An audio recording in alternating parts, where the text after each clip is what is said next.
लोक सेवा आयोग विभाग मंत्री जी से ये पूछना चाहूँगी कि आज उत्तर प्रदेश की भारतीय जनता पार्टी की सरकार में हमारे युवा खून के आंसू रो रहे हैं। आदरणीय मंत्री जी, आज का हमारा युवा ना शादी कर पा रहा है, ना सो पा रहा है, न ठीक से रो पा रहा है। मैं आदरणीय अध्यक्ष महोदय, युवाओं की पीड़ा सुनने पे इतना कष्ट क्यों होता है भारतीय जनता पार्टी को?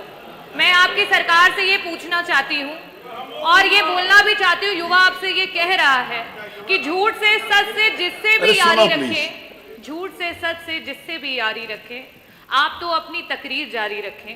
इन दिनों आप मालिक हैं बाजार के, जो भी चाहे वो कीमत हमारी रखें। आदरणीय अध्यक्ष महोदय, युवा की कीमत जो है ये सरकार कुछ इस तरीके से लगा रही है। मैं माननीय मंत्री जी आपसे ये पूछना चाहूंगी कि आए दिन विज्ञापन जो आ रहे हैं लोकसभा आयोग के, उसमें जो रिक्तियां हैं उनकी जानकारियां गलत आ रही हैं। एक बच्चा जो तैयारी करता है, एक अभ्यर्थी जो तैयारी करता है परीक्षा की, उसको जब गलत तरीके की जानकारियां, नंबर ऑफ सीट्स की जानकारियां गलत आएंगी तो वो उसका क्या मनोबल रहेगा, वो किस तरीके से परीक्षाओं में बैठ पाएगा? तो क्या सरकार, मेरा पहला प्रश्न ये है कि विभागों में कुल कितने पद रिक्त हैं और इन पदों को कब तक सरकार भरेगी? क्या इसका ब्यौरा आप पटल पे रखेंगे?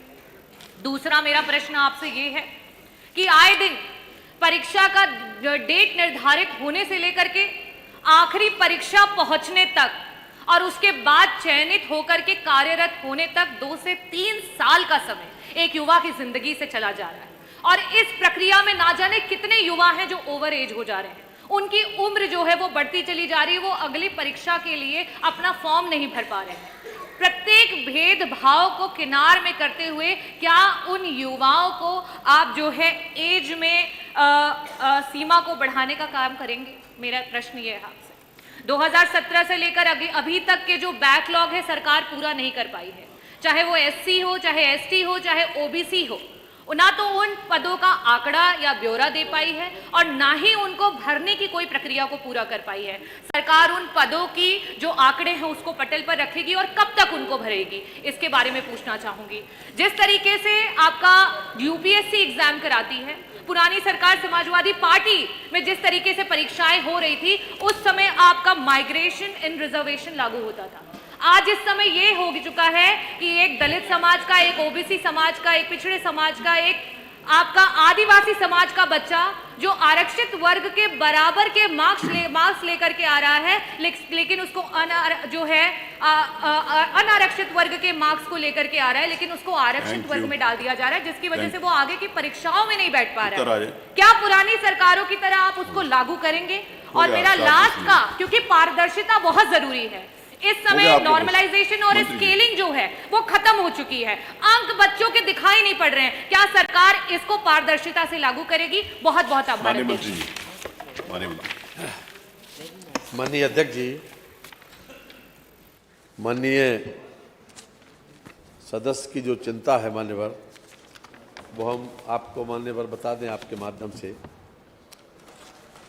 कि जितने भी पद यूपीएससी के या एसएससी के जितने भी रिक्वेजिशन जाते हैं मान्यवर, उन सब पदों के लिए वर्ष में एक पहली बार कैलेंडर जारी होता है और पूरे साल भर का कैलेंडर जारी होता है और उसमें जितने पद रिक्त हैं उसमें बाकायदा डेट, विज्ञापन की डेट भी दी जाती है। विज्ञापन की डेट से लेकर और अंतिम परीक्षा तक की डेट वाले दी जाती है। 26 के लिए 30 जनवरी को कैलेंडर जारी हो गया मान्यवर। आपने पूछा 2017 से लेकर अब तक कितने लोगों को मिला और उसका क्या परिणाम है, तो मैं मान्यवर आपके माध्यम से ये बता दूं कि अभी तक आयोग के द्वारा उल्लेखनीय है कि आयोग के द्वारा अप्रैल 2017 से अब तक 47,407 पदों पर चयन की कार्रवाई समयबद्ध रूप से पूरी की गई, जिसमें सामान्य वर्ग के कुल 18,004 अभ्यर्थियों को, ईडब्ल्यूएस के श्रेणी के 2,081 अभ्यर्थी, अनुसूचित जाति वर्ग के 9,580 और अनुसूचित जनजाति के 447 अभ्यर्थी और अन्य पिछड़ा वर्ग के 17,295। ये मानवर हम इसलिए बता रहे हैं कि अगर आप 47,000 का टोटल 27% देखें मानवर, तो 12,799 आता है। तो हमने पूरा यानी जिस विभाग में जिस कैटेगरी की जो पद रिक्त हैं उनको भी भरा है और दिया है कितना 17,295। बार बार ये कहा जाता है कि हम आरक्षण का पूरा वो पालन नहीं कर रहे हैं मान्यवर। जो भी संवैधानिक व्यवस्था है मान्यवर उसको हम पूरी तरीके से पालन कर रहे हैं और ये अपने आप में इस बात का सबूत है कि जो संख्या जिसके आधार पर हमने वो बता रहे हैं, दिया है, संख्या बता रहे हैं, उसमें आपने SC ST भी पूछा, SC पूछा और तो उसके आधार पर हम ये बता रहे हैं खास तौर से कि संख्या 27% इतनी है लेकिन दिए गए 17,295 नहीं, आप अधिकार तो दूसरी सरकारों में था, क्या सरकार उसको लागू करेगी? क्या दलितों को और OBC को जो है जिस तरीके से पुरानी सरकार कर रही थी उसको मंत्री जी करेंगे? और क्यों नहीं भरा गया? बैकलॉग ही बताया, ये बैकलॉग ही बताया।